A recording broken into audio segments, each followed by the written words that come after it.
normal. Chamber pressure looks good. Doubling up. Roger, roll, Atlantis. Water towers can fly! Yes! Tango Delta nominal. Flight downside, SCE off. Bring in, SCE off. Yikes.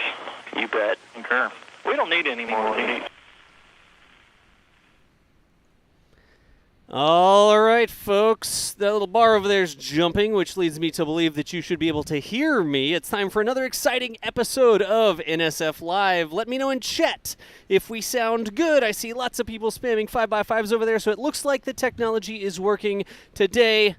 Knock on wood. We've got another cool special guest episode today. We've been doing quite a few of these with NSF Live lately, but please welcome to the show Mr. Stefan Brieschenk with Rocket Factory Augsburg. Rocket. Stefan, how are you doing? Hey, John. Hey, Chris. Thanks for inviting me. Awesome. Thanks for being on the show. Excellent. Thank you so much for taking time out of your weekend to spend with us today. We're going to be talking about what Rocket Factory Augsburg, that's like a tongue twister almost to say, has been working on. They've got some space hardware that they've been testing and some upcoming designs that we're going to be looking at. So we will be talking through that. But before we get to that, please also welcome Mr. Chris Gebhardt, Assistant Managing Editor for NSF as well. Chris, how you doing?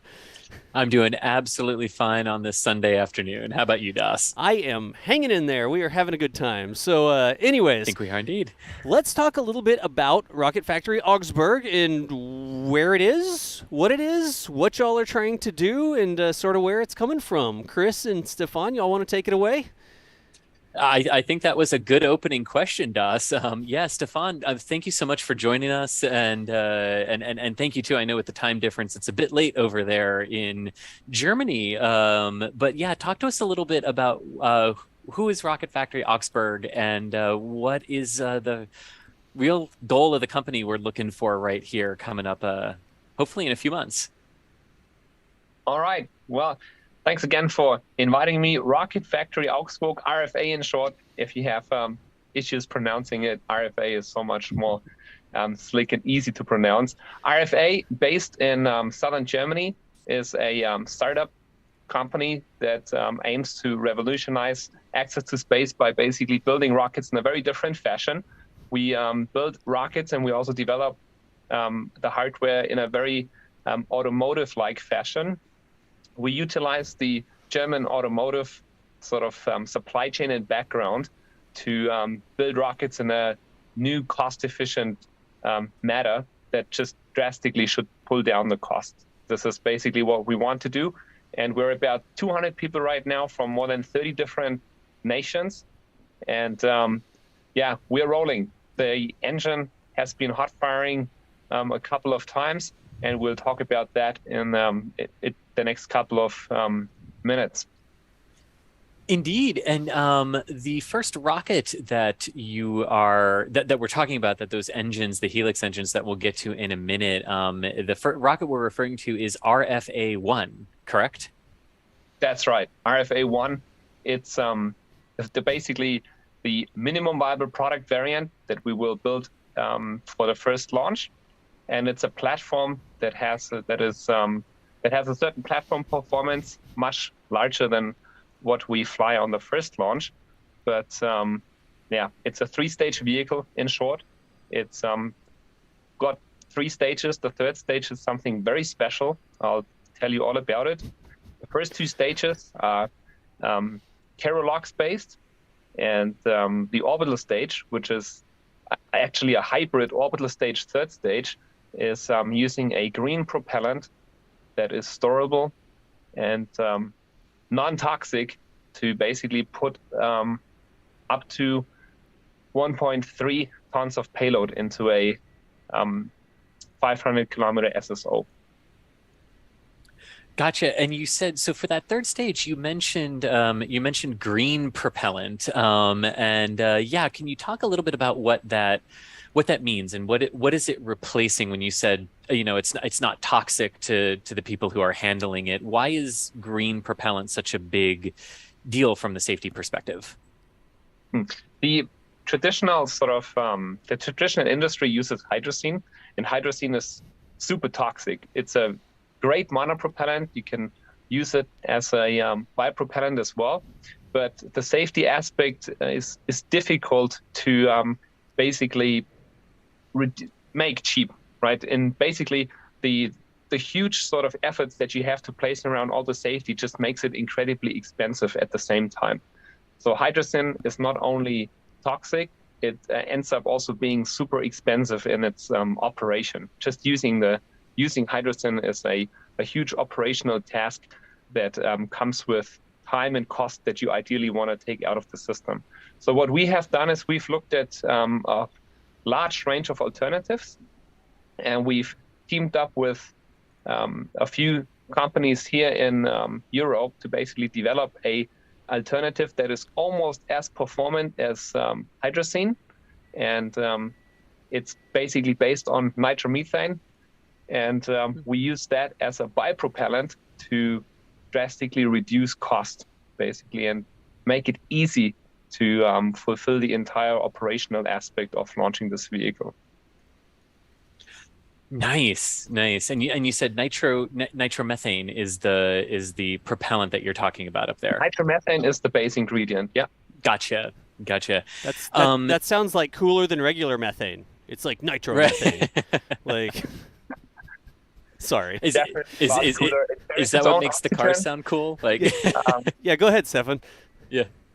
No, it carries its own oxygen. You can use it as a monopropellant, CH3NO2. Right. And basically, what it comes down to is that if you look into the literature, people have tried using it before, but the biggest hurdle, the biggest technical issue with using nitromethane is the ignition.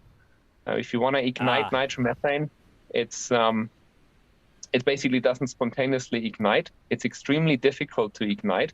And you can do this in a lab with spark plugs, right? But you can't use spark plugs on a satellite, right? Because at the end of the day, you have such high electric fields because of the high electric voltages that you just distort and jam a lot of the systems that the payloads would basically carry on board. And the key technical aspect is basically finding a way to reliably ignite it without requiring tens of thousands of volts of voltage. Gotcha. So it's like you said, it's a monopropellant, right? It carries its own oxygen. You said it exactly. And you don't. Does that sort of simplify the upper stage there, where you just have one tank for it? You don't have to have two tanks, and then you have LOX that's separate from the propellant, whatever you're using. If you're using like an RP-1 or hydrogen or something like that, it's just one tank on the upper stage. It's basically, we are intending to use it as a bipropellant. We still carry an additional oxidizer, but we don't need as much of it. So volumetrically, it ends up being basically a very volumetrically efficient solution. Okay. And when we started RFA, the first effort, the first technical hurdles were focused on finding a way to reliably ignite this fuel. Yep. And we've changed the formula quite a few times along the way now, and we're just about to do the first orbital stage engine tests. So that's really super exciting, and that's coming up in the next months. Gotcha. So RFA isn't just like offices somewhere in Germany, right? Like, do you have a test facility? You have like test stands and stuff I think I've seen.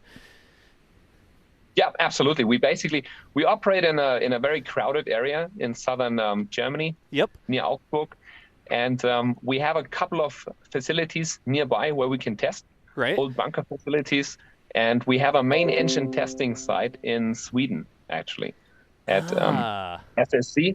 That's where we do all the all the cryogenic engine testing. Right. The video you're showing here, that's basically Helix hot firing.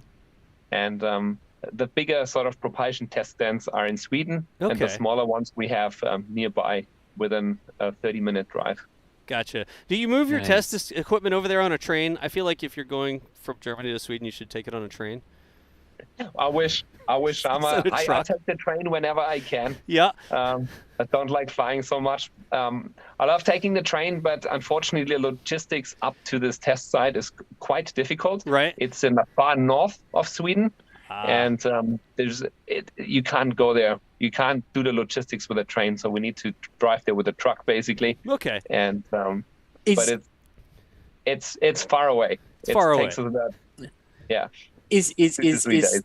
the northern part of Sweden sort of the test area because of its isolated nature, or is there an environmental reason for testing up there as well?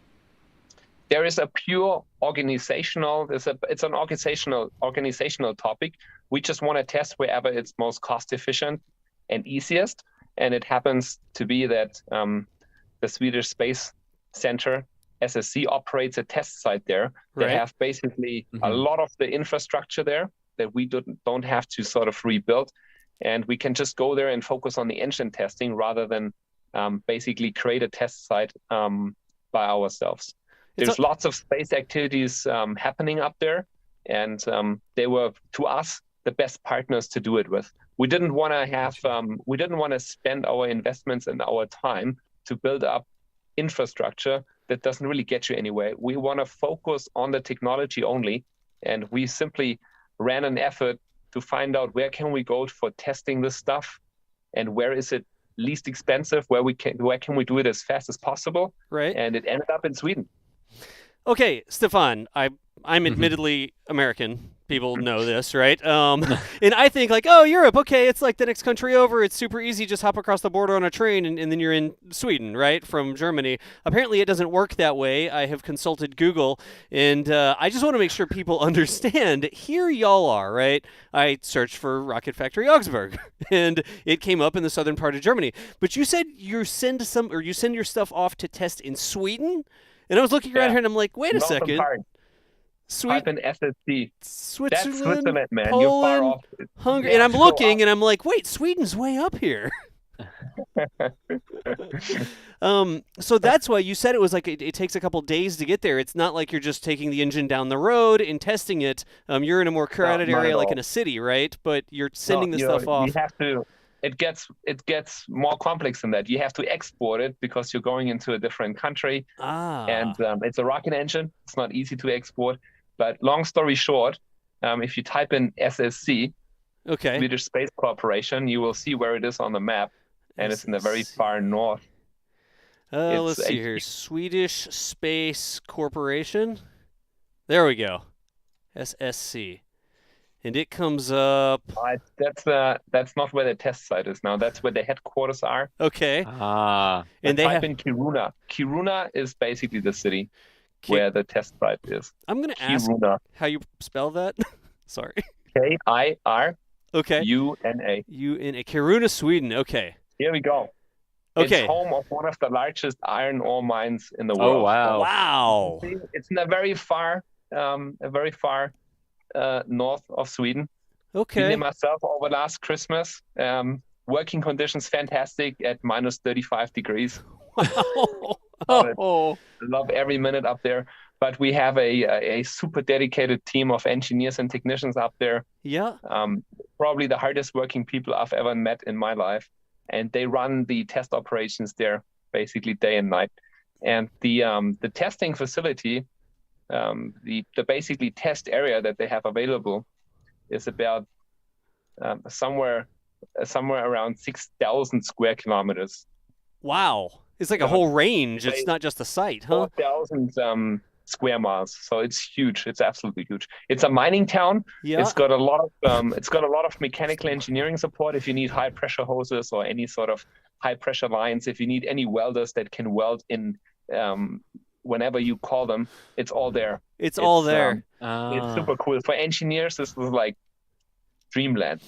Are they testing explosives as well? These look like craters over here. This looks like a mine. It's a mining town. It's a mining town. They take stuff out of the ground. They need to put it somewhere. Yeah.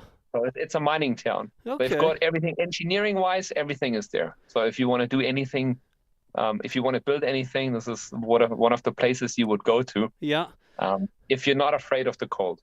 Okay. Well, how does that affect your test cadence? Like, it sounds like it's a lot of work to get something from the southern part of Germany down here all the way up to the northern part of Sweden. Like, are you shipping out engines once a week, or is it like a once a month thing? Does that affect how quickly you can test? It certainly has an operational impact, I would say. Yeah. But there's lots of things that are really easy up there. So the Okay. test operations themselves are really straightforward. And the logistics aspect that you mentioned is actually, it's negligible compared to all the effort that you have to put into doing all the safety analysis and whatnot in a test site to be testing a rocket engine. So these efforts are basically very efficient because SSC knows how to do. They've been doing this for generations. Yep. And it's the ideal place to conduct rocket engine and stage tests. And we're not just testing the Helix engine up there, we're also testing the upper stage up there. Yep. And this is the biggest milestone that's coming up in the next months. And sort of along that lines, one of our viewers, Musical Wolves, is asking, how far in advance do you have to coordinate that from like a scheduling and logistics standpoint? I know you just said it was easier to do that, but like how flexible is that test area to what you all need? Yeah, super flexible. We do this, we iterate with them on a daily basis what the schedule updates are. Yeah. We basically have a very firm project timeline. We basically have a complete project overview. We know exactly when to test what hardware at which place. And all we have to do is basically keep our partners updated on a daily and weekly basis. Right. If we have delays or things change. And so far, this cooperation has worked out really well. Yeah. We haven't shipped a lot of engines up there. We've only built a handful of them. And it hasn't been a big issue in logistically, although it's on Google Maps, it looks like a big logistical nightmare. Wait, it looks like it's a distance, right? I had brought this up because I want to talk about this, and I think I'm picking up what you're putting down. If you wanted to test rocket engines on the outskirts of Munich, Germany, right, there may be more paperwork involved. Very hard, extremely difficult. There may Super be like, crowded, this is a very, very crowded neighborhood. Yeah. Southern Germany every square meter is used for something. Yep. There's no place there, and there's no acceptance of anyone if you go there and you test rocket engines with 190 decibels. That doesn't work. They don't like that. And so from your perspective, it's easier to deal with the logistics. Like human beings know how to move things around the globe. We do it all the time, right? It's easier for you to send yourself up to the northern part of Sweden, to the mining town where nobody's going to complain about a 180 decibel rocket engine going off. And it's not a big deal to move the equipment there. And then once you're there, it's a lot easier to do your test operations. Did I sort of summarize that correctly? Yeah, exactly. That's exactly what it is. The logistical aspect is actually a minor aspect of the overall picture. There's many more complex things to solve, and that's licensing, permits, fuel storage, occupational health and safety, and so on. These are the big items. And you want to do that with a partner that knows what they're doing if you want to be fast. You can't build your test sites up by yourself, but it comes at a risk for time and money. Yep. I'd never thought about it this way. I love these sorts of shows and discussions because it causes me to reframe the way that I think about stuff. And I've never thought about it. When I first looked at this map, I was like, oh my gosh, that's so far away. Geez, what a pain it is to have the test facilities so far away from the offices, I guess, right? But when you frame it that way, when you're like, yeah, way up there out in the middle of the nowhere, no big deal. There's test facilities. The mining town already deals with stuff like that. And then you have the talent pool, I guess you could say. Maybe not everybody wants to live in the northern part of Sweden, so you get your talent pool and engineers, people designing things, people building things down here from Germany. And that way you can have people who don't have to live in negative 35 degrees in a nice area with the city nearby and stuff like that. And then you build your engines and you test them out somewhere where it's easier to test them. I never thought about it that way, but that seems to make a lot of sense. It's a new, sort of a different approach than we normally hear. But it's exactly the approach SpaceX uses. It's the exact approach NASA uses, right? I bet you if you were to take Europe and that distance and overlay it onto the United States, I bet you the Falcon 9s move farther to their test sites between Hawthorne and McGregor. And I bet you NASA is moving the components of SLS around just about that much. Yeah. If you think about 2,200 kilometers. Go ahead. Yeah.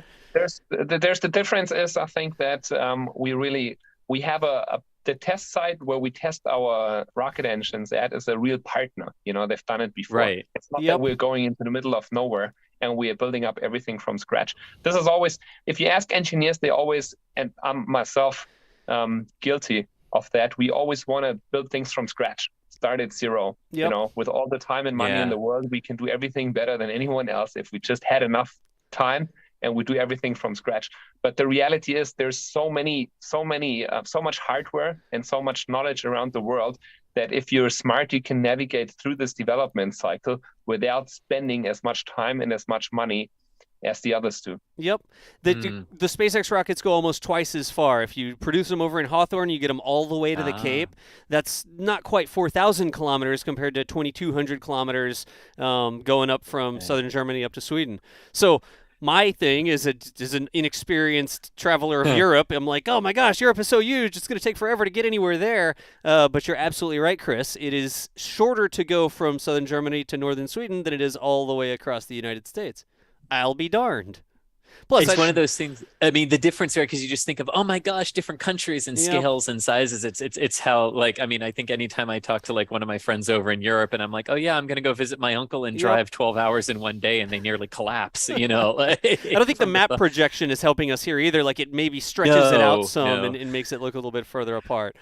But I think this is the next question too, because you're right, Stefan, you're saying like you have to go all the way to Sweden to test them. Well, where do you have to go to launch RFA-ONE? Yeah, and this is a question a shout out to a lot of our audience for asking this question too. Yeah, the launch site discussion is a very interesting one, but there are multiple launch sites that are becoming available in Europe now. And at this point in time, I'm not going to disclose to you where we're intending to go, but it's going to be super exciting. I mean, it looks like you guys, John, Chris, you're up for a road trip. So why don't you come down to RFA one day? Hey. And we'll drive to the test site together. We'll be a couple of days and probably to the launch site. We've basically down-selected one. Yeah. And we're super exciting now. We're super excited to build up the first hardware there. Excellent. All right. When you're ready to make that announcement, let us know, like, before you make the announcement, and then we'll come out here and we'll like live stream you driving to where the thing is, let people guess. Yes. How's that? It's like, where is it? Okay. Oh, they took a right. It must be going to Sweden or whatever. I don't know. Camera on top of the car, someone with Google Maps, trying to figure it out. Like, yes. This will be like a road trip. That's awesome. Nice. It really would. So let's then talk about, because we've talked about what the rocket's name is. We've talked a little bit about the upper stage, and I want to come back to that orbital stage in a little bit. But I think it's time to talk about the stars of this, which are really, if you don't have the engines, you're not getting off the ground. So talk to us about the Helix engine, Stefan, because this rocket this engine has undergone quite a change from to make it what it is today, the first staged combustion cycle engine in Europe, right? Yeah, it's been a ride. Basically, Helix is a staged combustion motor, Kerolox, oxygen rich, and it has taken us a lot of time and a lot of efforts to bring it where it's at, but it's super surprising to in hindsight that all the detailed sort of steps that we have taken to that point have worked out so far and have worked out so well. So it's basically the vacuum engine. Helix, the vacuum variant, has about 10 tons of thrust, and the sea level version has about 1 ton less. Right. There is 9 of them on the first stage of RFA-ONE. In the first configuration, we call it minimum viable product, MVP. Right. And what you see here is a very early test of the pre-burner. Basically, you can see it's basically oxygen-rich stage combustion.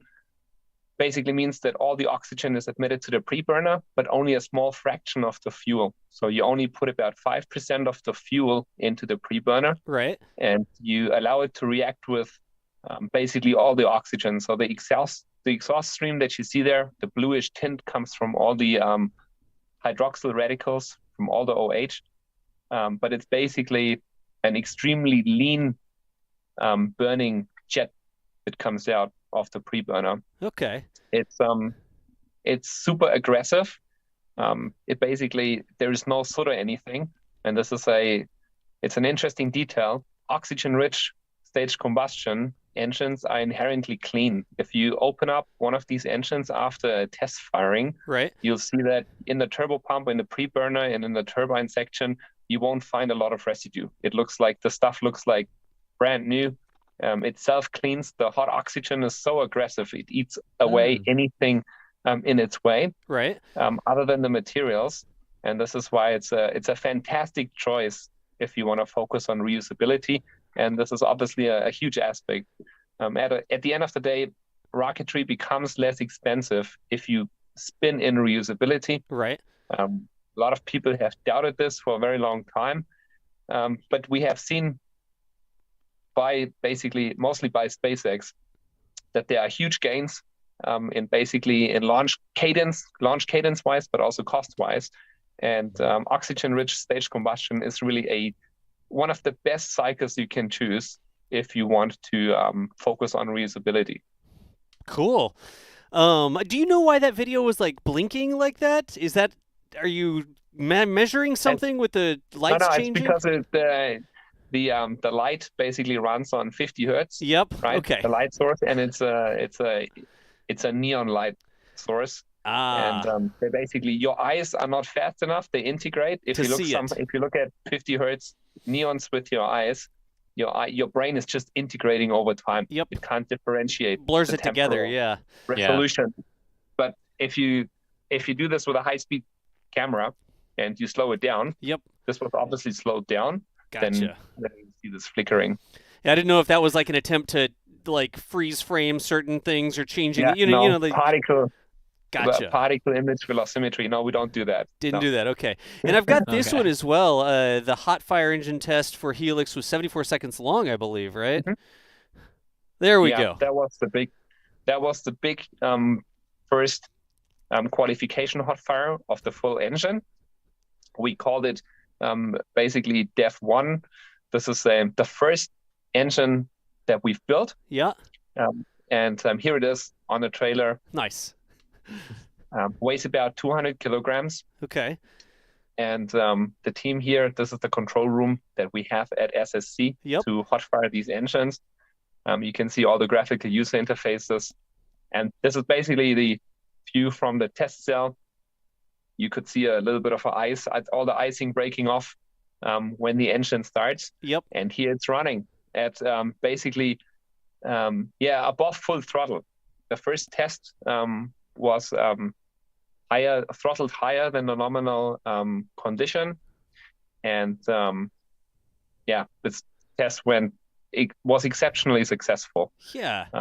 If you look at this graph, you can see basically the difficulty in a nutshell. The most difficult thing is the spin-up process in the beginning. You can see in the first couple of seconds, basically the turbo pump spins up all the way to 30,000 RPM. Yep.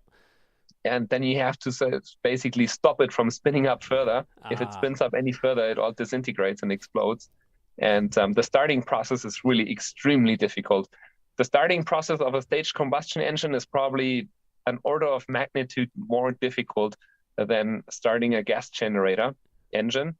And this is the real clue, the real difficulty of staged combustion. And then you can see it holds RPM and chamber pressure in a steady state. Yep. And we could hot fire basically longer than the 40 seconds that you see, but we were limited with propellant run tanks. We wanted to be, basically when we built the test stand, we wanted to save as much money as we could, wanted to be resource efficient. Right. And we said, well, if we can hot fire an engine for 40 seconds, then that's enough. Yeah. It can do a little bit more, but this is basically the test in a nutshell. I love this. You said you were like, saving some money when you're putting together the test facility. These look like shipping containers stacked up. And they're not new. They're used shipping containers. They're used shipping containers. No kidding. You've got to turn around. Every dollar you spend 2 or 3 times before spending it, because there's so much competition out there.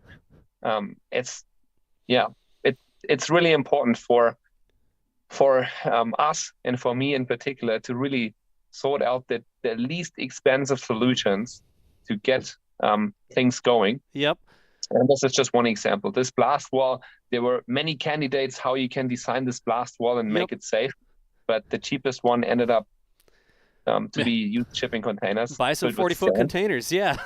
Yeah, they're filled with sand, and that did enough calculations and analysis to convince everyone that that's good enough, although it was certainly disruptive. A lot of people never thought that this is going to make it, but it ended up being the least expensive and solution, and it's, look, long story short, good enough for what we want to do here. Yeah, did you say it's very difficult, if you just in a nutshell, if you want to test these rocket engines, you have so little resources. You want to focus on the important stuff, and that's the engine. You don't want to focus on the test stand, and you don't want to focus on a blast wall. Makes sense. God, did you say they were filled with sand? Yeah, they are filled with sand, right? If these would be empty, the blast wave would knock them all over. Gotcha. So they're loaded with sand. No kidding. And then there's a nice decorative outside. Sorry, Chris. There's like a drape or something on the outside, right? It's the SSC logo, but that looks like fabric or like a. It's the same material that you find on like truck covers. The truck covers. Yeah. Same thing. I love that. If it was up to us, we wouldn't have had this cover. Yeah, we would have just had the shipping containers there. Well, I kind of like that, the rustic look, right? Yeah, I'm trying to see, like, if you just look at it at first. Here you go. Here's that aerial view at the beginning.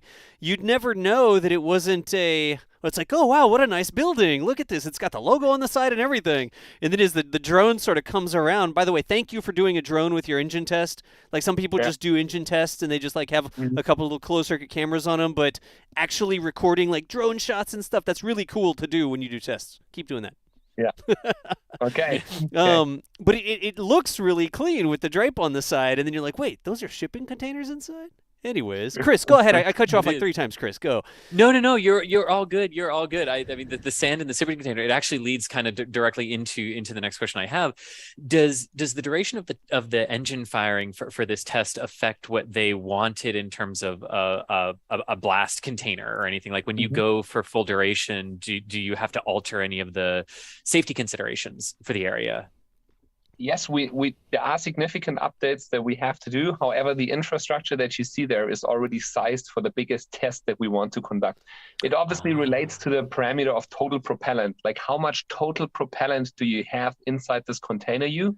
And in the worst case, how strong would the blast wave be? If you only test with a ton of propellant, the blast wave can't be strong enough to like cause a lot of damage. But if you're testing with 10 tons of propellant or more, then things get dicey. Yeah. And we're super happy. I mean, SSC is, they're like super motivated. The team up there, they know exactly what they're doing. And there hasn't ever been like a situation where neither of us knew how to continue. It's crystal clear what we have to do. And what you see here is the infrastructure that we need that is sufficient to basically perform an upper stage hot firing test. Yep. And the upper stage is currently being integrated, and it will be tested in this container U on this test site within the next months. Nice. Is that why I noticed, let's see, let me get back over to here. It looked like that it was a convertible, like the top of the container. There you go. Do those tops open up, and does that have something to do with like taking larger things and craning them in or something? Or exactly. So basically, you can see there's 2 openings on the top. So you have 2 test positions. You can lift in stages if you wanted, because for us, we needed to have a hybrid test facility. We needed to make sure that this test stand can not only test the engine by itself, but also the stage. And if you open up these access doors on the top, you can lift the entire stage in and then test the entire stage. It's like a moonroof sort of thing. I saw that, and y'all, here's what we're talking about. I had to turn on the drawing, but you can see right there, those are 2 doors that sort of like, or I guess ceilings that sort of slide over to the side. Yeah, Now like I have that. to be careful. We have to be careful what we put on the net because you guys figure it all out and then tell everyone. Well, we like to look at stuff like this. Like Dangerous. it's really cool to be able to see test facilities like this. I'm gonna say it's pretty lame and boring when companies are like, oh, we have a super secret test facility we're not going to talk about or show anybody or do anything. And to have footage of engine tests like this it's really awesome to be able to see what goes into it. You can see the tanks in the background, and then the raceway with the moving propellants and liquids and stuff around sort of comes around the side, and you've got some staging area sort of things in here, I guess, other shipping containers. There's a lift. We like seeing these lifts everywhere. But it's More just cranes. It's awesome to be able to see this sort of stuff and see what goes into actually making the technology real. You don't just draw it in CAD and then feed it into a computer that makes everything and it works perfectly the first time. It's awesome to see this sort of stuff. So thank you for providing it for us. Yeah, no, like I said, invitation is standing. You should come along. I'll show you around. All There's right. can you see that little garage there? That's on the this one basically right-hand side. Yeah, right here. And Yeah. This is a third test position. That's where we test the power pack, basically the pre-burner and the turbo pumps separately. Okay. Because this is basically if you break the engine down, the most difficult two elements are certainly turbo pump and pre-burner. Right. And to test these two units, you can make use of a lot smaller facility, and you can test it in a fashion where you don't need the large test stand. The test of the power pack is significantly more straightforward. Yep. And this is where all the reliability in the engine comes from. The turbo pump spins at 30,000 RPM. Yep. And it should do this day and night. Nothing that happens during the test should basically change the happiness of this pump. Right. And this is why before you see a full engine hot fire, as you've seen, where you can see the glowing exhaust stream, Yep. we have done a lot of just power pack hot fires where we make sure that the power pack is 100% reliable and functional as it should be. And we do that in this garage that you see just on the right-hand Over side. on the right-hand side. So it's like a full-service test facility. You've got it's almost like different bays, different stands over on one side, and that's actually very cool. It's set to grow with you, like when you're going to lift the stage in it. You made the top open up so you can put the stage in. That's really cool. You didn't have to build the entire town from scratch or anything like that, but you do have quite a bit of cool customization, I guess, on this test stand here, huh? Yeah. All right. So I'm curious because you mentioned reusability is definitely a thing to making the affordability aspect of this of rocketry in general go forward. You mentioned the oxidizer rich element of the engine, which keeps it very clean. So what about restartability of the Helix engines? Do they have that ability? I know you've talked about the third orbital stage that can actually do the restartable orbital maneuvers, but where does the restartability of the Helix engine come into this? So basically, Helix can be restarted any number of times as long as you provide parallel ignition systems. So it's started with TTAP, which is basically the liquid. It's a pyrophoric liquid. Yep. And it's the easiest and it's the most reliable way to start a kerosene-based rocket engine. And these are basically ampules. And these systems you can basically parallelize as many as you want. So what we do here right now is after Helix test, we just replace this ampule, the starting ampule. Yep. And we can hot fire it again. The DEF1 engine that you've seen and where you showed the video of, we basically hot fired 3 times, but without changing any hardware. That was super important to basically our investors and also our technical advisors, because they wanted to see that you can really start the engine at least 3 times without any damage.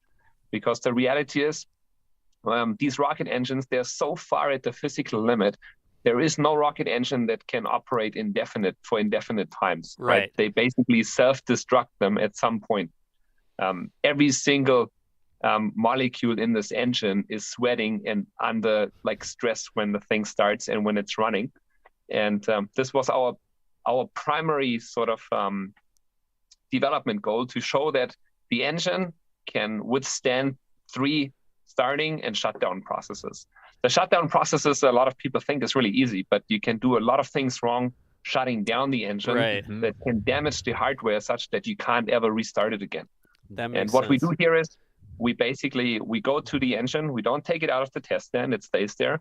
We simply replace this ignition ampule and we hot fire it again. And that was the important bit, because you have to, this engine has to be restartable at least 3 times, because you want to test each engine that you build. Then you want to test each stage that you built. So here we hot fire it a second time, and then we need to fly it. So here we fire it a third time. Gotcha. So 3 is the absolute minimum number. Gotcha. For testing in advance. Go, Chris. Yeah. So how do you see that like playing into the future of the rocketry that RFA is looking to develop here? So we basically, our reusability concept on a vehicle level is quite straightforward. We want to recover the first stage, and if you look at it in financial numbers, the reasons are very simple. Yep. Every single engine has a manufacturing cost associated that's the same amount than the full stage. So basically, you have 9 engines on the first stage, and the full cost ticket for the first stage is 10, and 9 of these elements are basically just engines. So you need to. It's all about engines. Rocketry is all about engines. I don't mean to say this in a way that basically means that the other aspects are not important, but engines make up for most of the cost. Right. This is the most expensive aspect, and this is why you want to reuse the engines. You want to recover the first stages, not necessarily the second stages. The second stage only has 1 motor.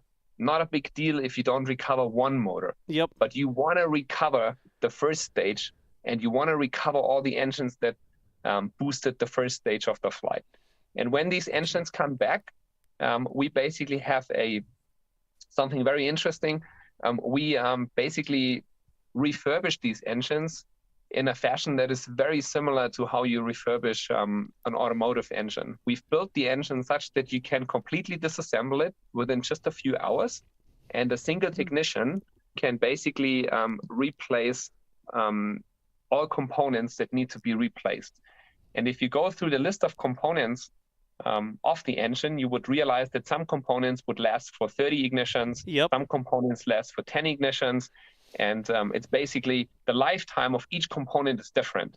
And this is what makes this the approach that we are taking to reusability and reusing these engines somewhat unique.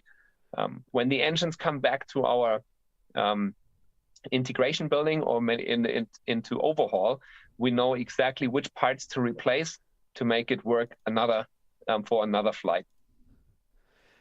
And you sort of talked about the different life components of the engines and how many ignitions they're good for, how many run cycles they're good for. And one of the questions that we had coming in from one of our members, Maurice, was asking how do you prevent that excess hot oxygen that you were talking about that keeps the engine actually clean and free of soot and good for reusability?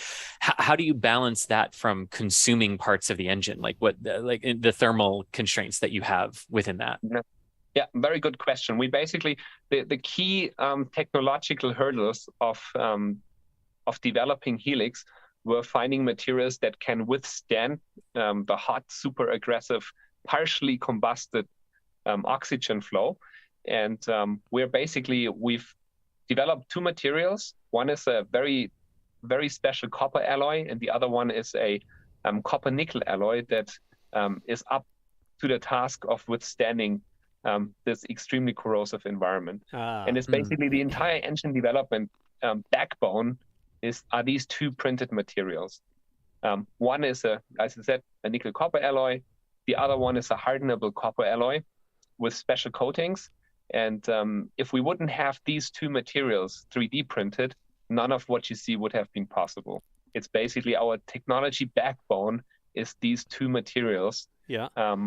That we were actually the first company in Europe that has been printing these materials on a 3D printer. And for the copper aspect, we're the first company in the world that actually prints it for rocketry applications. No, do you have names for them? Like, is there you don't call them anything? You just alloy secret. 1 and alloy 2? No, top secret.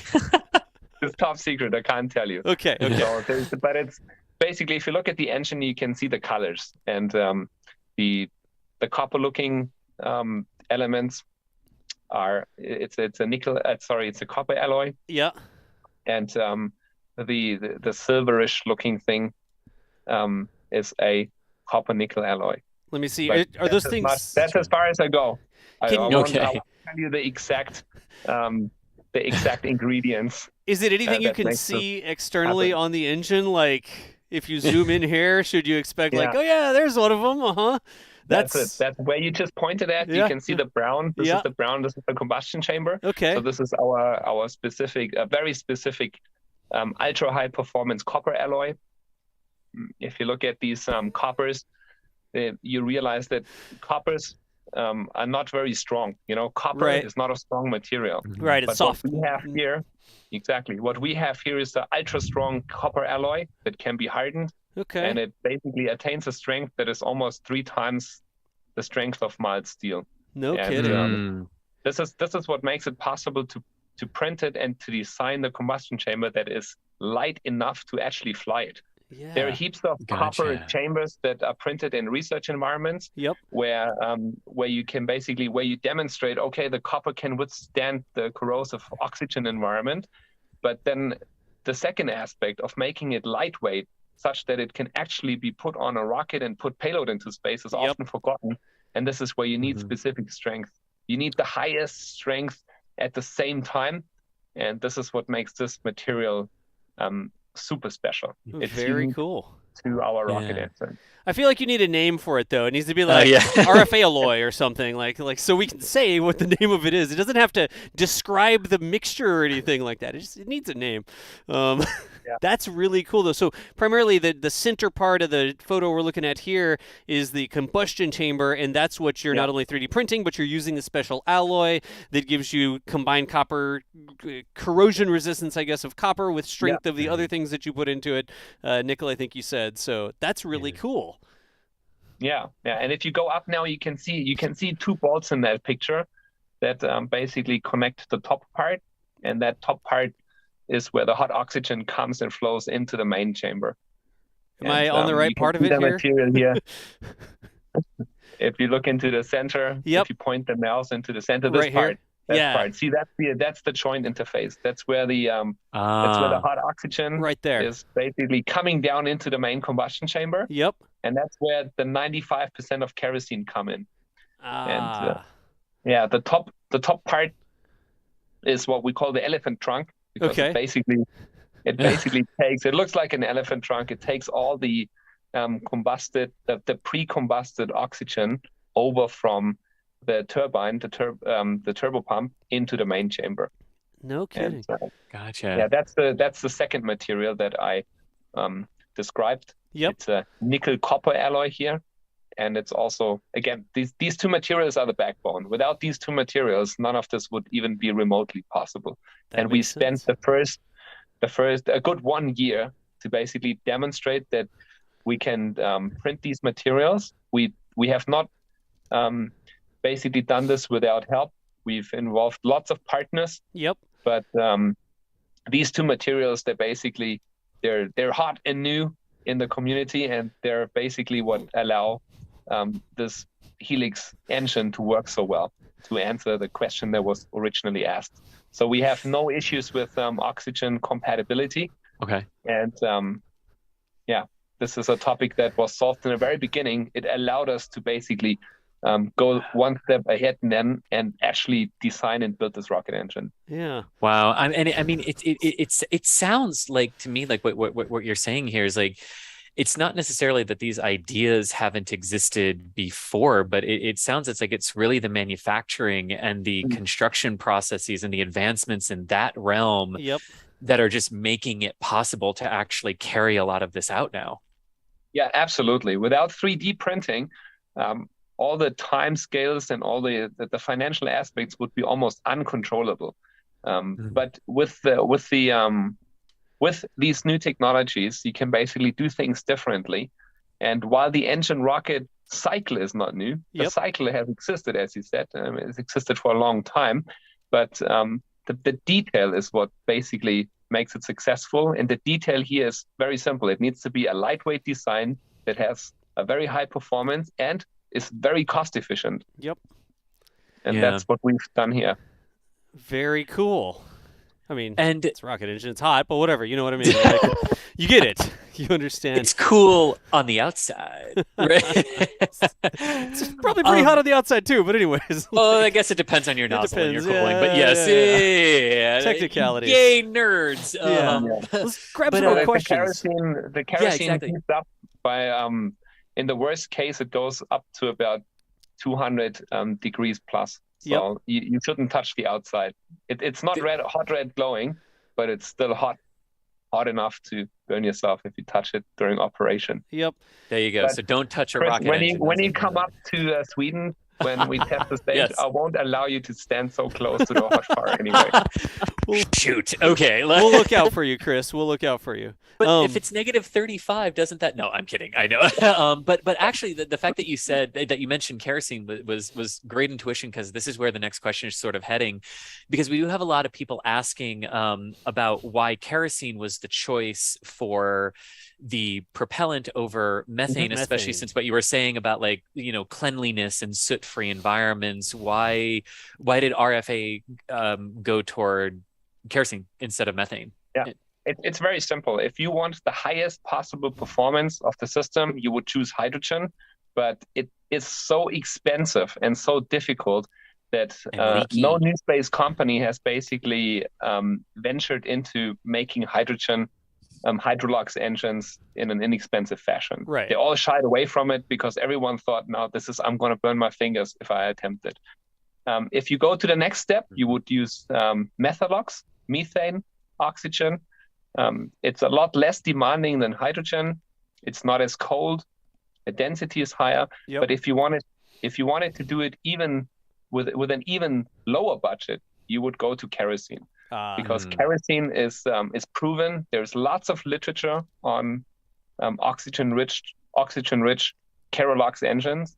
You can find lots of literature. You can find talent in the international markets. Yep. If you're looking for engineers that have experience with Methalox, you won't find many. If you look for engineers that have experience with Kerolox, you will find some. Right. And, to put it in a nutshell, if you want it to be really a fast development program that doesn't cost as much as those from the competition, you would choose kerosene. And this is the primary reason. Look, we want to build really cool hardware and fantastic engines, but what drives the business is basically the payload cost to the customer. Right. And this is the most important figure. All of our engineers hear that every single day. There is nothing more important than the cost per kilogram injected into space. We need to be the cost leaders. And this is why kerosene is basically the only choice within that framework. Right. And sort of like to that as well, like you were talking about methane and hydrogen as the alternatives. Obviously, they have to be cryogenic to be in their liquid forms, but you can either use chilled kerosene or you can use ambient kerosene. Which one did you opt for the Helix engines? If you look at kerosene, you can chill it down a little bit to increase the density a little bit more. There is a gain there, but it comes with a huge risk, because once kerosene gets too cold, it starts freezing, and then the engine will not start, or it will basically blow up when you attempt to start it.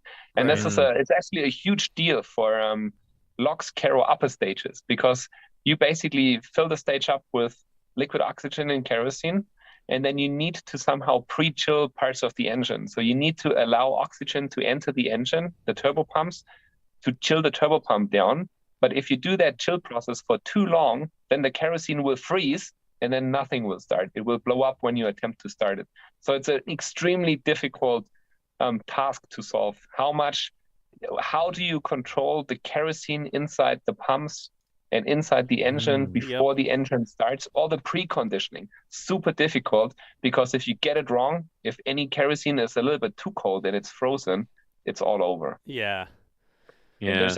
There's a performance gain, like you said. If you subcool kerosene, there is a performance gain. Now it's important to say that we say that it's kerosene because kerosene describes the larger field of hydrocarbons, but we're not actually using kerosene. Right. It's a hydrocarbon liquid that is somewhat close to kerosene, but it doesn't have any sulfur in it, and it's we have our own specification for it. Okay. It burns a lot cleaner than kerosene. If you look at the soot we generate, it's about 3,000 times less than traditional RP1. So we go very far in the chemical formulation and with the refineries that produce this very specific grade hydrocarbon liquid for us. Yeah. And does that make also... it as clean as possible? And I was just going to ask, like, does that affects the like the output? What is in the exhaust of the engines, right? Like a Hydrolox engine exhaust is water, but Keralox does have some pollutant to it when it comes out of the engine. But what you're talking about is making that greener, making that more friendly to the environment, right?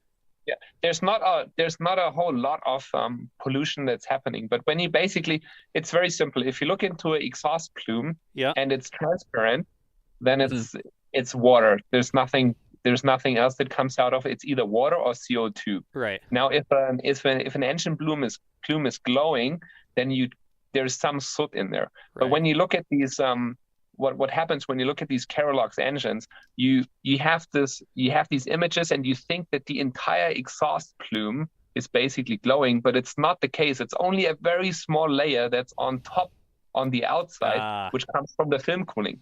Because these rocket engines, you need to film cool the combustion chambers and the nozzles. Yep. And that's why you add fuel just right at the wall. And then you basically, if you take a cross section of the engine plume, you would actually realize, wow, in the center, it doesn't actually, there's no glowing in the center. It looks perfectly clean. It looks exactly like the plume of a hydrogen engine. It's just a slight bluish tint.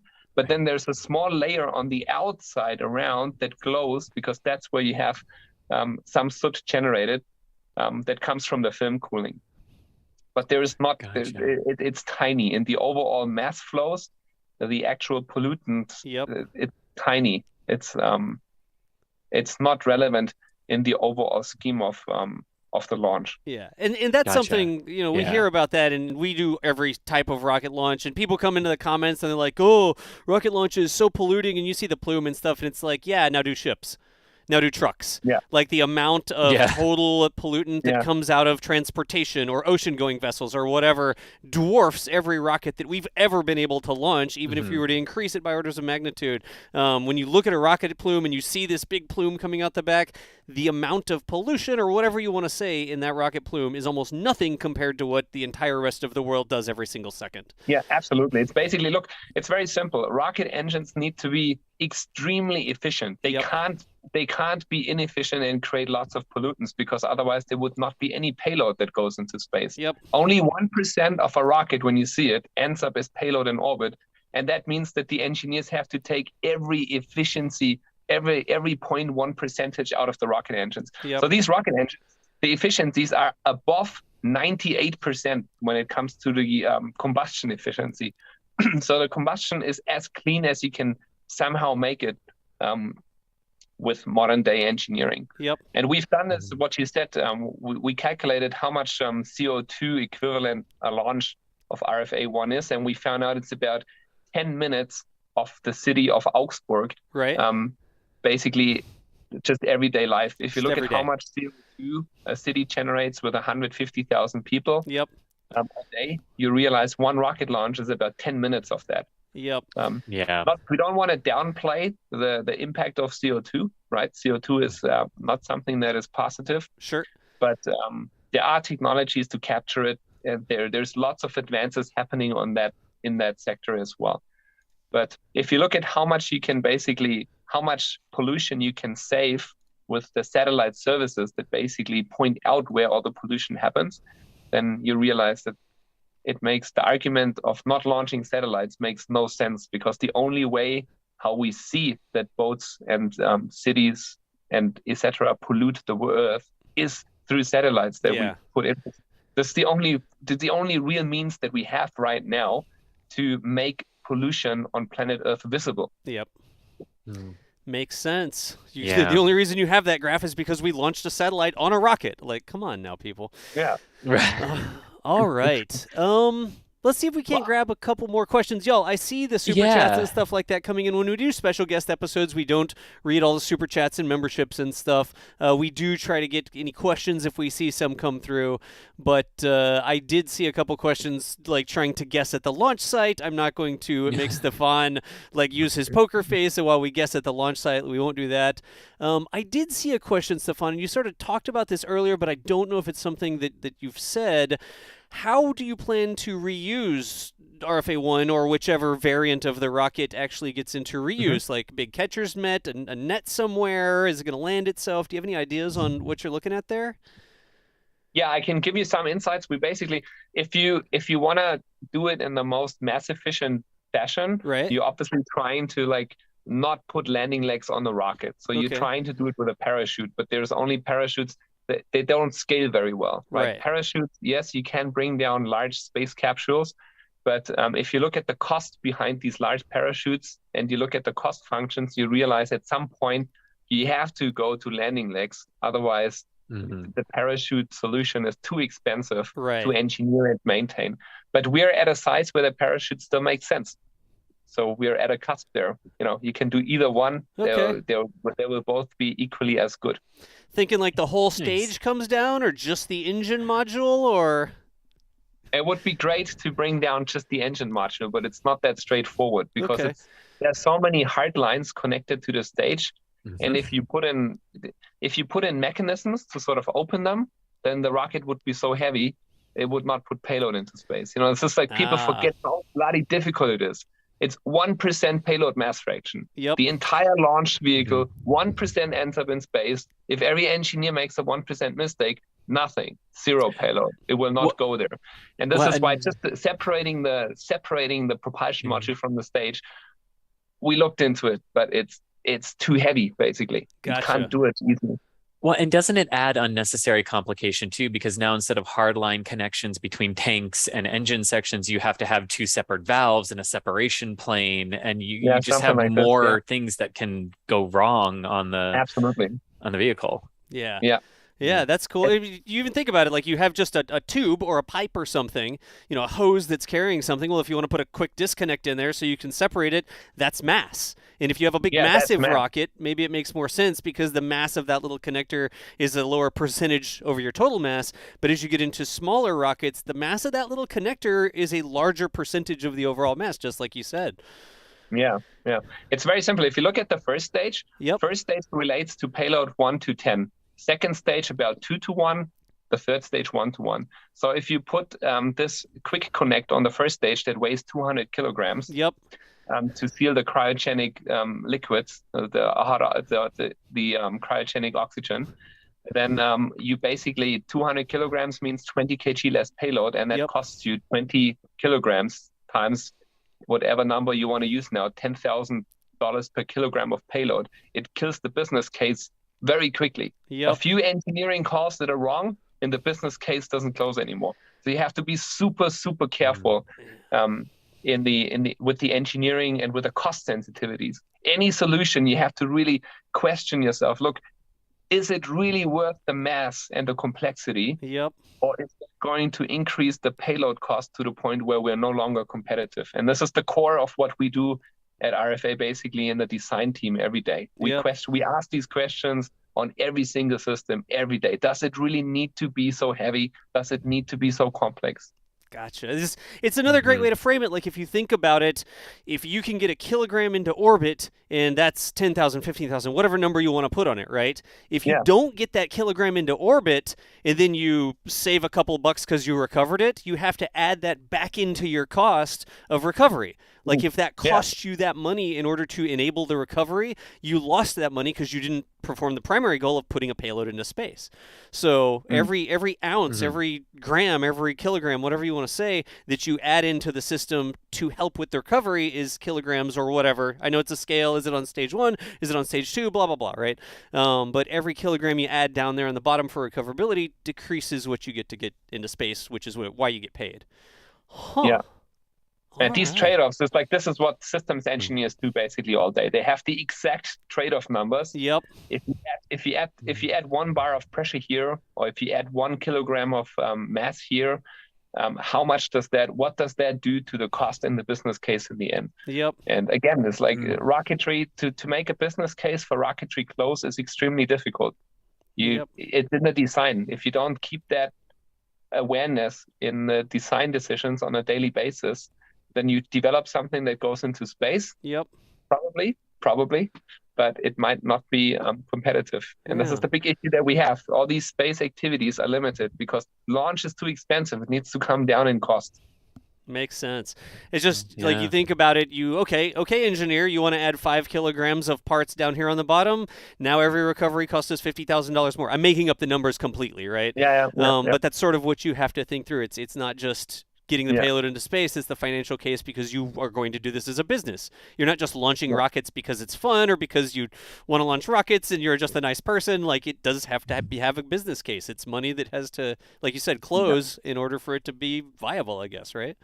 And that's really the hard part now about this entire new space aspect, that you have to consider cost all the time. And some engineers absolutely dislike it. They hate it because, back in the day, your only goal was performance. But now with this entire new space movement and this commercialization, suddenly it's cost. It's always cost, payload cost. How can we close the business case? And this is really, really challenging because there are so many solutions that if you would look at them, you would point out like, this is definitely the nicest, most elegant solution. But then you realize, damn, it's too expensive. If we put it in, it is nice for us engineers. We will love it. Every time we will see it, we will get hyped just looking at it. But the business case doesn't close, and then if the business case doesn't close, you don't get a paycheck at the end of the month. Yep. My wife always says that when I want to buy new tools for the garage. She's like, does the business case close? She doesn't actually say that, but the sentiment's there. Anyways, we've done a ton of talking here. Chris, do we have maybe one more question to get? Because I have another special thing that I want to do. Yeah, and it's actually toward one of the final things you said there. I want to talk a little bit about the customer market. What does the customer market look like for RFA? Who are you targeting? Who do you hope to bring in as customers here? Considering, the smallest rocket that Europe has right now is the Vega C. Where do you see yourself fitting into the larger European and global customer market? So the most important aspect, as we described for us, for Rocket Factory Augsburg, is that we basically compete with the best offer for a launch service. We want to be the rocket company out there that simply has the best, the most cost-efficient launch that you can somehow enable. This is what we work towards every day. We have already more than 10 customers that have signed on. We have a business case that closes really well right now because the rocket that we're building is really, it looks like an ordinary launch vehicle, but it's not. If you look at the details, you realize that we've done a super aggressive cost optimization in almost every single system in every part of the launch vehicle. There's very few systems that do not have some spin in from some big industry or from automotive. Most of the systems are basically based on existing hardware that are mass produced for some other sort of application. And this is what allows us to basically really bring down the cost. But see, these rocket launches, they will sell by themselves as long as you can make a good offer in the market. You will have difficulties if you engineer something that is not cost efficient. And we take this cost efficiency as the number one development goal of the program. It drives, like I said, it drives me crazy as well because I'm an engineer by heart, right? And I need to, everything is related and channeled down and evaluated by cost, but it's the only way. There is no other way to basically compete with all these emerging players that are coming up globally. Makes sense. It does indeed. And I think that leads me to my final question. Do you want to launch it? We've been talking about RFA-ONE. Should we launch it into space? Let's go. Yeah. Well, Chris, if we're going to launch it into space, first we're going to have to end up building it. So there we go. one of the very cool things here that RFA has done, if y'all recognize what's on the screen here, this side over here, it is actually Kerbal Space Program, and RFA has actually created or worked to create a mod for Kerbal Space Program so that you can build their rocket using their engines and launch things in the game.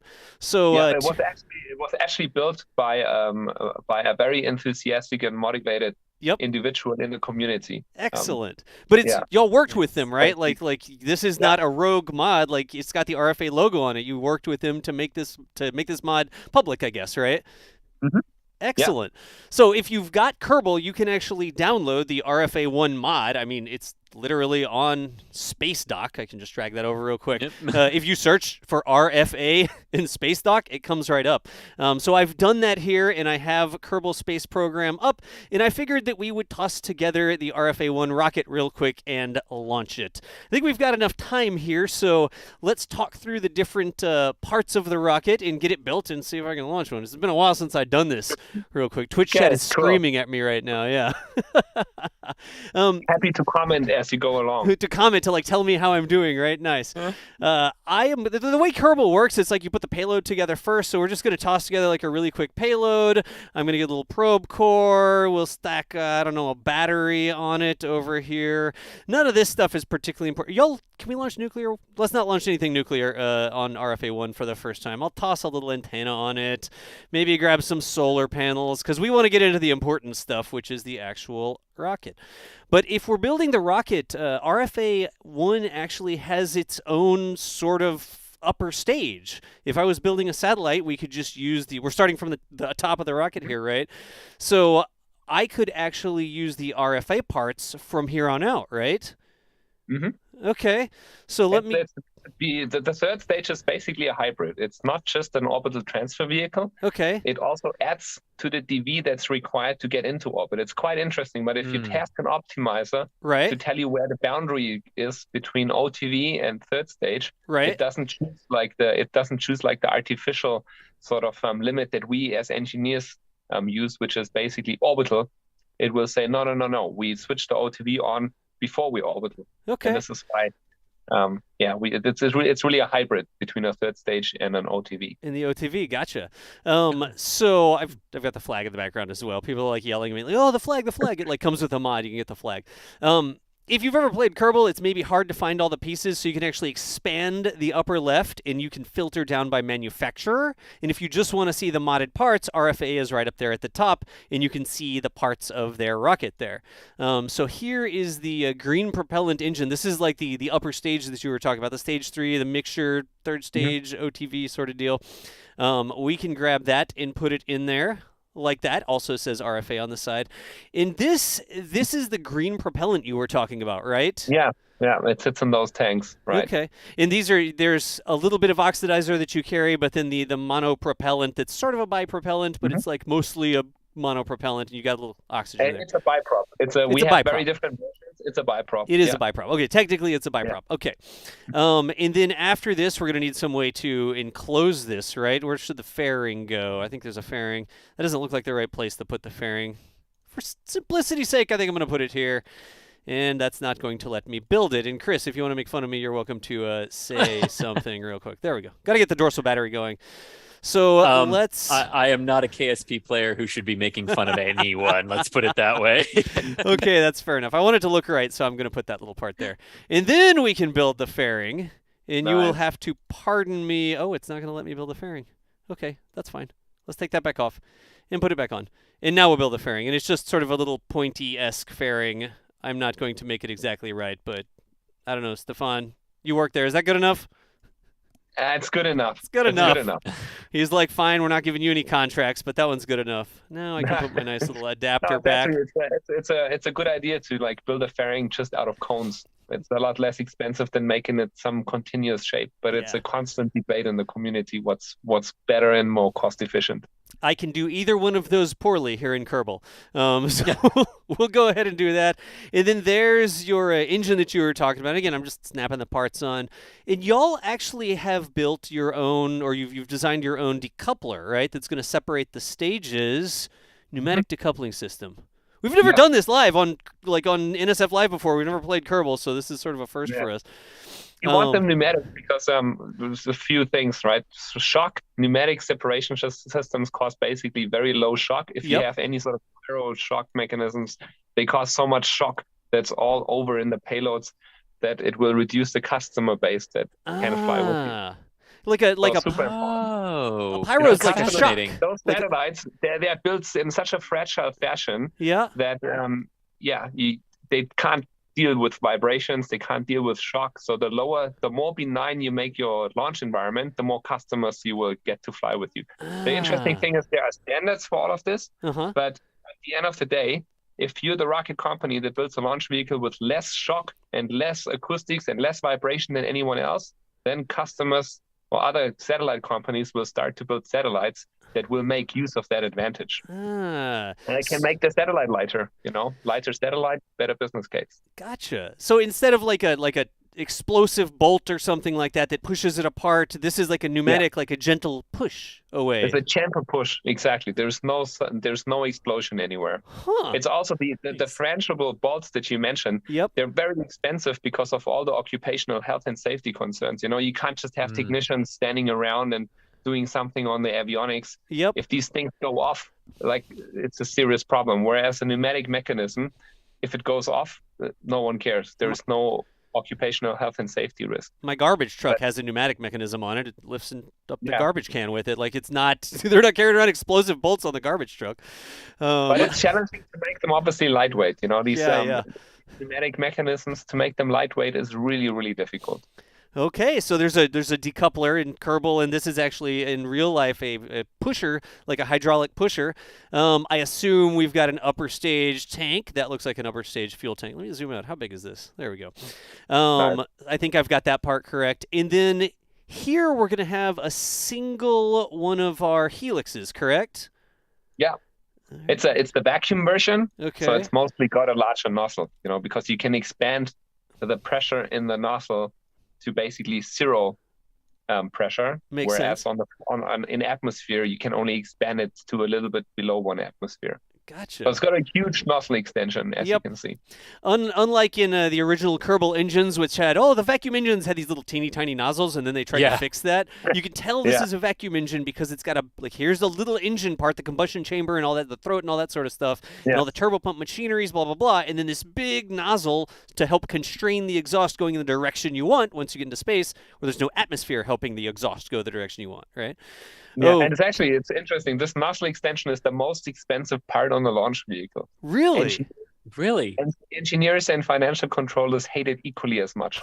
No kidding. This nozzle extension, from here down. This nozzle extension, because it needs to be cooled still, right? It needs to be regeneratively cooled like the combustion chamber, but because it's so large, it's super expensive. Because a lot of these costs, they scale to the power of 3. Right. So if you make a big nozzle extension and you look at the cost, it's going to kill you. It's not a good day when you see the invoices from the suppliers. Wow.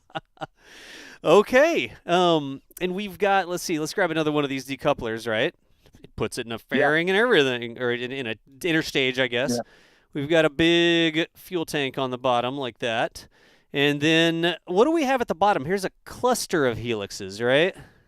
Yeah. Yeah, that looks So we carry 9 motors on the first stage. Right. You can optimize this, and the optimizers will tell you that a ratio between 1:8 to about 1:13, 1:14, somewhere in there is the optimum for overall performance. Okay. But ever since SpaceX has decided to do 9, a lot of these small launch vehicle companies, they also just do 1 to 9. They just say do 9. Nice.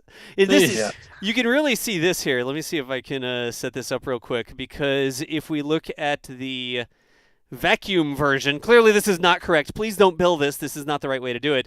But look at the nozzle size between the sea level version, the one that takes it off the ground up into the thinner atmosphere, and then the vacuum version.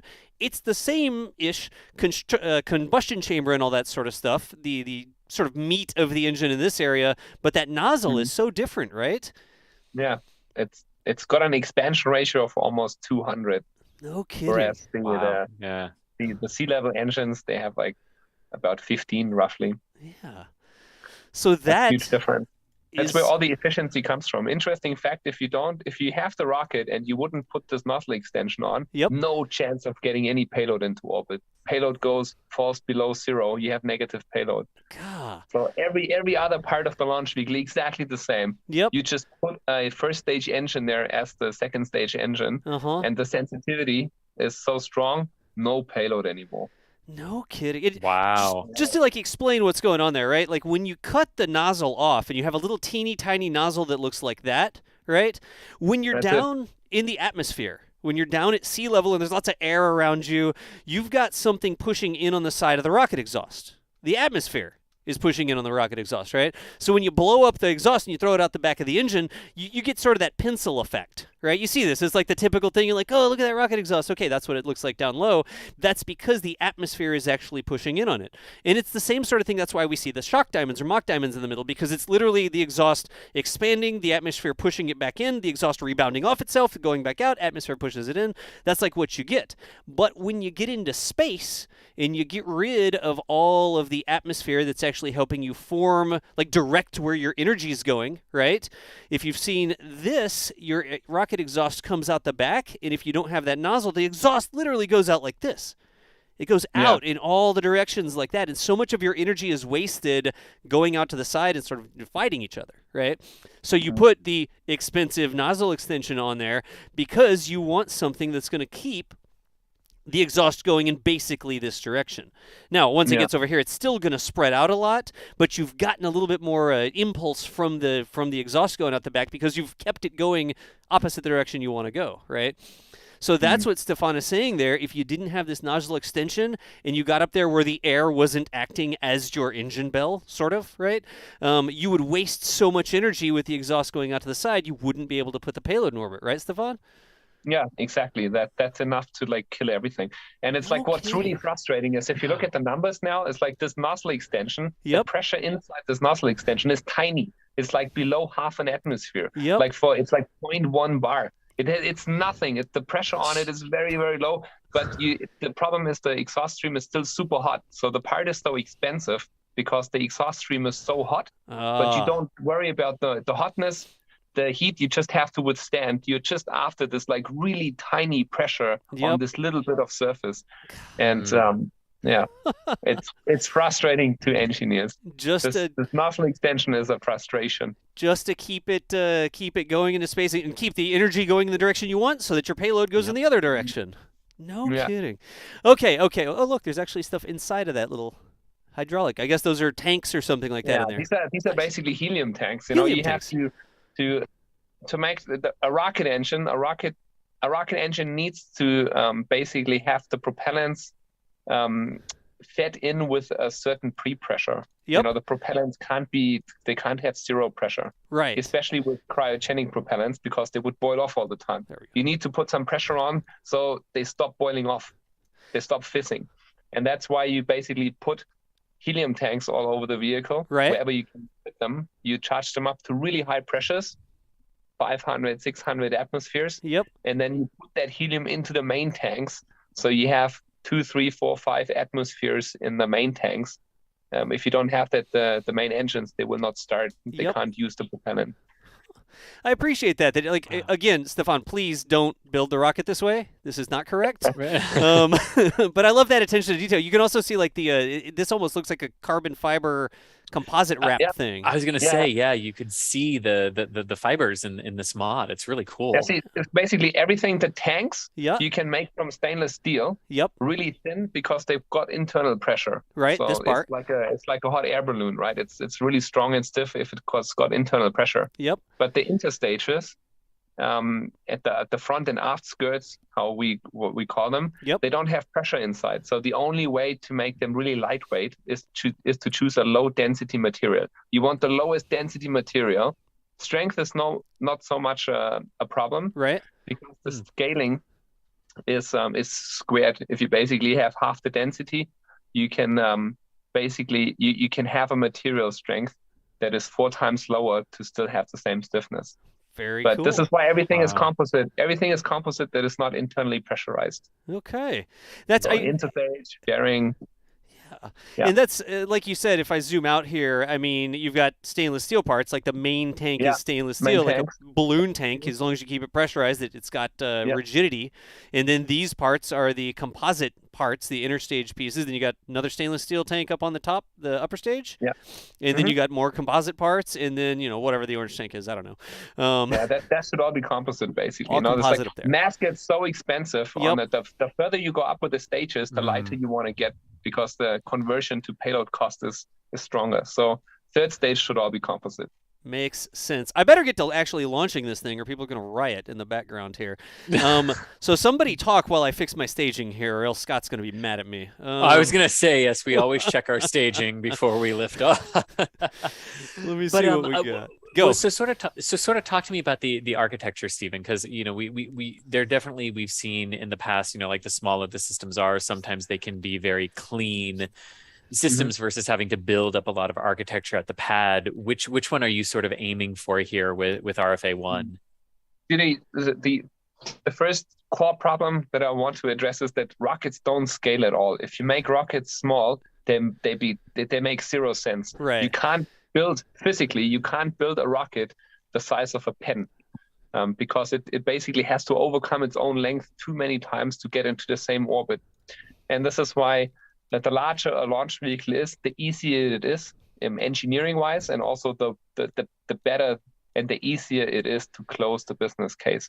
And this idea of these smaller rocket systems to basically carry all the launch infrastructure on a truck, it's a novel idea, but it doesn't make up for the chunk of the big commercial satellite market that wants to basically launch at the lowest possible cost. These guys want to launch at the lowest cost, but they don't necessarily want to pay a premium for basically quick access or for a smaller payload. And this is why it's important to just make it as cost efficient as possible for us.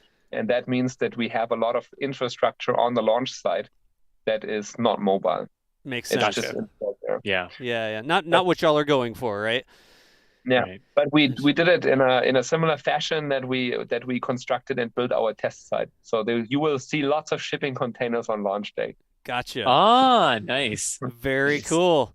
Well, since we've got the chief operating officer of the company, Stefan, does this look like I should launch it? Try it. I put the logos on the side. It looks right. Let's go ahead and send this thing out to the launch pad and see if I've remembered how to play Kerbal, because it's been a little while. But I'm not going to try to play the exhaust noises or anything into our ears. I'll just have to make the noises or something like that. We have our rocket out on the pad. It's early in the morning. I am going to throttle up, panel lock, SAS engage, all the things that I used to do when I would play Kerbal. I think our staging is right because it says we've got engines at the bottom and then some decouplers and stuff. So I'm going to go ahead and launch this thing. I don't know if there's anything technical to talk about, Stefan, but if you would like to talk about technical parts of the launch while I do it. First, it's your flag in the background. Actually, it's quite difficult to actually fill the launch vehicle. If you do it the wrong way, it would just collapse and basically crumble. These launch vehicles, they're so lightweight. Everything needs to be so close to the edge of what's possible that even if you would just fill the upper stage now, and you don't fill the first stage before, it would just collapse. It would just fall apart. I mean, I've put this big clampy thing here, but you need the pressure. You need the bottom stage filled up and pressurized so that it can support the weight of the rest of the rocket, the things on top of it. Exactly. Right? Yeah. Like theoretically, the filling process by itself is it's a science to make sure that you fill the rocket. And if you don't do it this way, it would be too heavy. You can build a rocket such that you can basically fill the second stage straight away, but then it wouldn't have any payload. Right, because you made the other stage structurally sound enough to hold up, et cetera, et cetera. All right. I don't think Kerbal does that, so let me see if we can launch this thing here. I feel like I should count it down, but we're in a hurry, so we'll just do 3, 2, 1, space. Oh, I started the engine. Let's turn the engine back on and then actually let it go. Imagine that it's making a noise, because I didn't want to talk over or blow the engine over us actually making the noise here. Maybe I could turn it up a little bit. Nice. Thrust to takeoff ratio is about 1.2. Okay.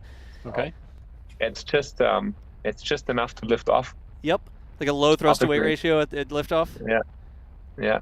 If you would allow the optimizer to optimize the rocket all the way, Yep. they would go always to 1. You know, the most optimized rocket is one that basically has a 1 thrust to liftoff weight ratio. Right. That's the biggest sort of rocket you can build with your given engine performance, but it's too risky to launch this way. If it was lower than that, it would not be able to take off. Like if the thrust to weight ratio, the amount of thrust to the amount of weight you have is 0.9, that means you don't have enough thrust to actually take off. But I guess the flip side of it is if your thrust to weight ratio is too high, or I guess too low, too close to 1, you hover for a long time. You go really slow, and you let gravity keep pulling you down, wasting your fuel basically. So it's always a balance between having a low thrust to weight ratio, not having engines that are way too big or way overbuilt, and a high thrust to weight ratio. I mean, you need to be able to take off, but you also don't want to hover over the launch pad forever, right? Yeah. Excellent. It's a lot of trade-off with all these parameters. But here we're doing the gravity turn, so the rocket basically tips over and starts basically adding velocity towards the tangential sort of vector around Earth. It's going around instead of going up. I got a key for that, actually. You can see here that we are not just going up, we're going around the planet. And that's the trick to being in orbit. We don't just want to go straight up and then come back down again. We want to end up going around the planet, which is exactly the tangential, like Stefan was saying there. This probably shouldn't happen, but whatever, it's Kerbal. But this is the max Q. This is basically, it's like at some point you exceed the speed of sound, and then you go through maximum dynamic pressure, and that's it's really difficult. That's the most difficult portion of the flight from an entire structural point of view, because you've got about the equivalent of 1 engine is pushing against the fairing. So all this flow that you see here is about 10 tons. So 1 engine has 10 tons of thrust. We have 9 of them. But then at max Q, there is like literally the physics adds 10 tons of negative thrust on your launch vehicle to slow it down and try to make you fail and buckle and burn off. I mean, the game is sort of showing this a little bit weirdly, but I went ahead and opened the fairing up there, and I'm not sure we should be exposing the satellite to this, but it's an NSF payload. It probably has a camera on it. We're fine. It's just fine. Let's see here. Oh, we should probably fly a slightly different trajectory there as well, but it's Kerbal. Oh, wow. Something is actually overheating on the payload. Like in its Kerbal. We've made orbit, but as tends to happen in Kerbal, we've got a lot more fuel here than we need. Or maybe our payload was a lot lower than it could have actually carried into space. We didn't actually look at that. I'm just going to turn the engine off and... Stefan, have you thought about a lunar mission? Yeah, like I think every single person at RFA has thought about it many times, discussed it many times. But we need to focus. We need to focus. We need to on the focus. first flight. Oh, yeah, you're right. The most important thing is getting to this first flight and the upcoming stage test. We're only real once we put payload into space. Then we can think about lunar missions. How many times did you say the Helix was rated to relight? Like, Right. We demonstrated that 1 engine can relight 3 times. Okay. And we think it is capable to relight up to about 10 times without any worries. But all right, there's still some effort to go to that point. I just did a relight there to prove that it could be relit over and over again. It's fantastic. If it was just that easy. It was. All I had to do was press the Z key. Let me see if we can maybe not go to the moon. This is not a typical launch trajectory, by the way, but I'm just, burning fuel, as you do. I really would like to see the performance of that cool upper stage. That's suborbital again, but what are you going to do? It's a demonstration flight. We demonstrated that we could go on a lunar-inspired trajectory, and then we were going to end up doing this. So let's go ahead and separate our payload here. Hey, I appreciate that. Did you see the little amount of thrust, and it actually looked like it had a, I don't know. Yeah, a cold air, a nitrogen separation system, basically. Is that what that's supposed to be? Is that supposed to be like a cold gas thruster sort of thing or something? Yeah, sort of. I'll say sort of. Sort of? Sort of. Okay. Maybe that's a place where the mod doesn't exactly match the current designs for the rocket, I guess. It's a great mod. Cool. I love it. Excellent. I haven't. Thanks thanks for you guys for showing it. Yeah, And absolutely. thanks for Marston. Marston is the guy who made it for us. Who made really it? awesome. Excellent. Marston is his name. Well, if I wanted to here, I could just go ahead and, I would like to not put an alarm in there. I would like to just time warp up to the apoapsis.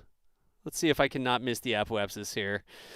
And then we will attempt to circularize the orbit because I do want to see the upper stage go. But we are right to the end of our time here. I'm not going to even do it at apo. Let's just say prograde.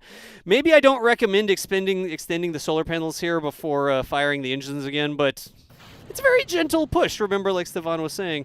Let's go ahead and see if I can get this thing into orbit, so at least I can say, there, Jonathan McDowell would be proud. We're in a stable, inspired orbit. That is very cool, though. Nice. Stefan, how'd I do? Awesome. It worked. It did We're in work. space.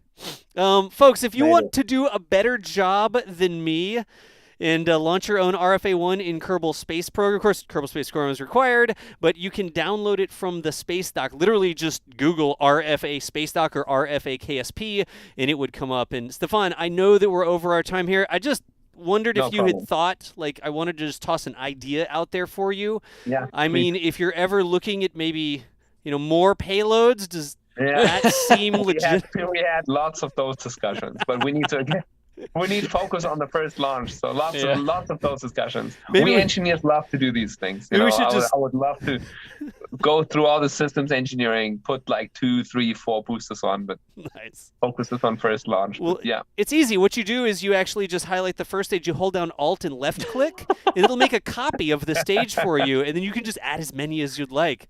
Like, would you like an RFA 5? Nice. We can do an RFA 5. Anyways, enough playing around with that. Again, that's awesome that y'all sort of worked to help that mod get publicized out in the community. Thanks to the modder as well, the person that made it. That's really awesome that y'all were able to work with them. But I'll stop playing around in Kerbal. I have 6 minutes over the time here. Anything else?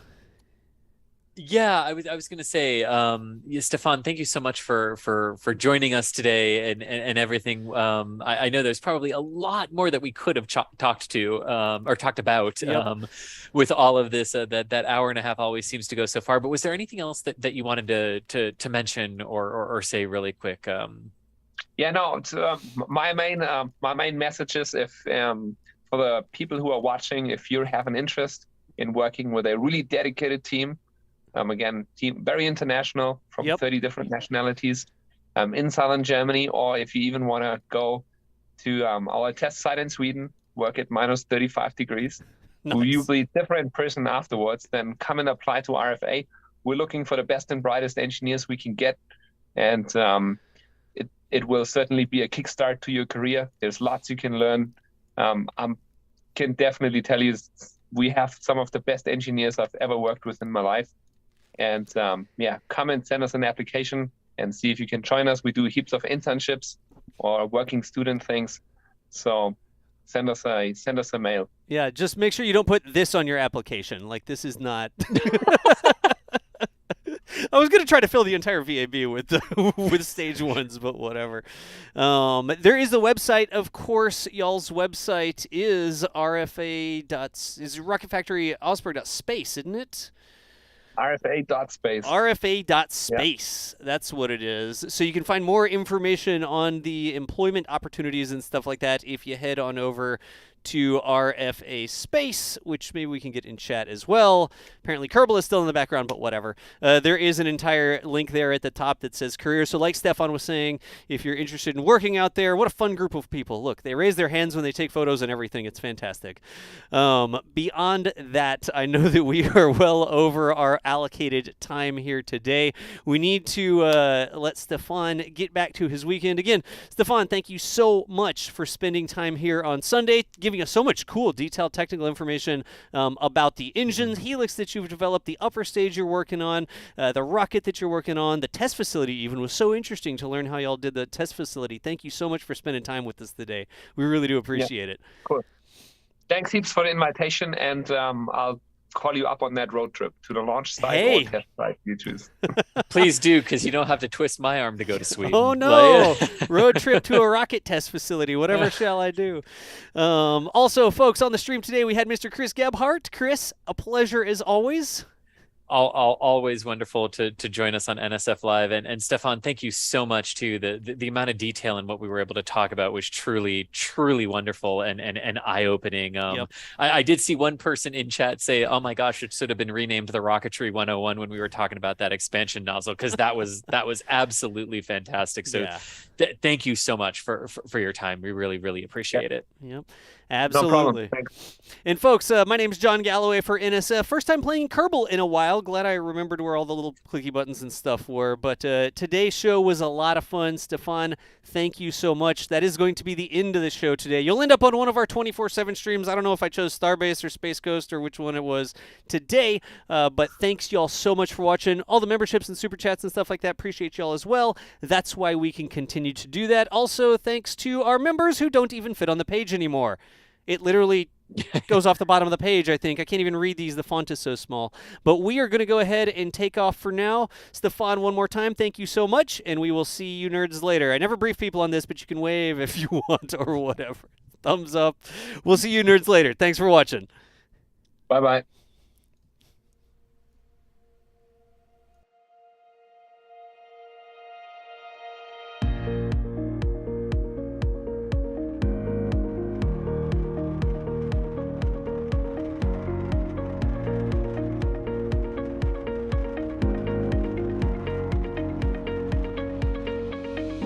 We have liftoff. Propulsion continues to be nominal.